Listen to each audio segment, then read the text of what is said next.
Fascist সরকার শেখ হাসিনার অন্যতম কাছের মানুষ ছিলেন সাবেক আইসিটি প্রতিমন্ত্রী জুনাইদ আহমেদ পলক। প্রিয় নেত্রীর ছত্রছায়ায় দুর্নীতিতে অপ্রতিরোধ হয়ে উঠেছিলেন তিনি, কিন্তু সময় বদলেছে। দৃশ্যপটে এখন আর কোনো প্রযুক্তি নিয়ে গাল গল্প ভরা বক্তৃতা নেই, বরং তিনি এখন মাথা নিচু করে দাঁড়িয়ে থাকা এমন একজন আসামি যিনি দুর্নীতির অভিযোগে অভিযুক্ত।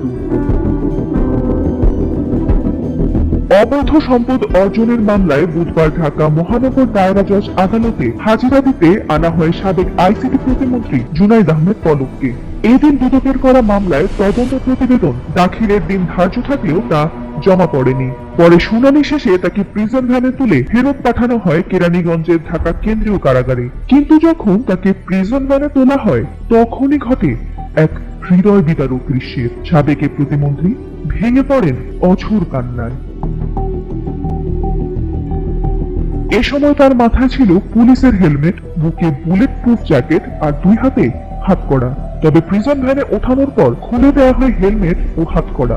এ সময় পলকের কাছাকাছি চলে আসেন কিছু মানুষ। তারা পলকের এলাকার নাটোরের লোক বলে জানা যায়। তখন একজন হঠাৎ বলে ওঠেন, কোনো টেনশন করেন না ভাই। আর এই কথা শোনার পরই পলক কাঁদতে শুরু করেন।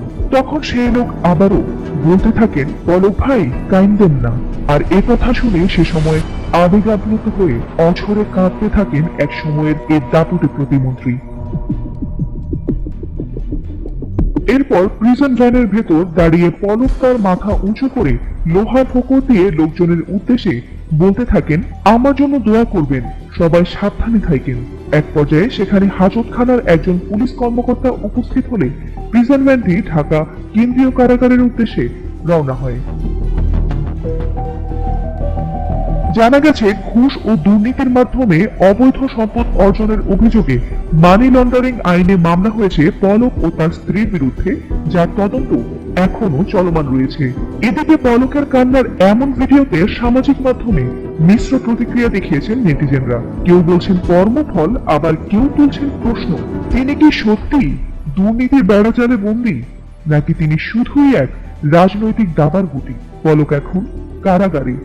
তার চোখের সেই অশ্রু হয়তো কোনো বিচারের বিরুদ্ধে নয়, বরং নিজের অতীত আর আজকের বাস্তবতার মাঝে হারিয়ে যাওয়া সেই তরুণ মন্ত্রীর জন্য।